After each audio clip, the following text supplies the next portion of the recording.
சொல்லுங்க. சீர்காழியிலேருந்து சிமெண்ட் வியாபாரி சிவகாந்தன் சொல்லிட்டு சிமெண்ட் வியாபாரி சிவகாந்தன் இப்ப இறங்கினாதான் பர்ஃபார்மன்ஸ் நல்லா இருக்கும், பாக்குறவங்க வாயெல்லாம் பல்லா இருக்கும்னு சொல்லி சொல்லி அமிச்சாப்ல.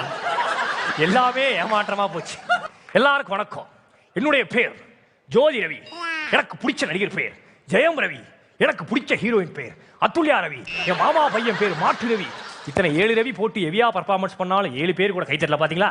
இதே மாதிரி தான் 2020 அதை சொல்றதுக்கு தான் ஒரு பஞ்சு. வாக்காப்பா அவர்கள் கண்ணாடி போடுவதில் இருக்கு ரகசியம். மைனாவை வச்சு சீரியல் ஹீரோவாக நடிச்சால் அது அதிசயம். எனக்கு தெரிவது ஜோசியம்.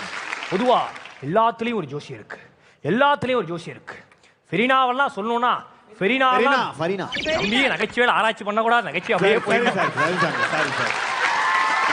ஃபெரினாவெல்லாம் மெரினால போட்டுக்கு கீழே போட்டிய பழம் வைக்கும் போது பார்த்தது. இன்னைக்கு போட்டோ ஷூட் பண்ணி இந்த பொண்ணை ஒரு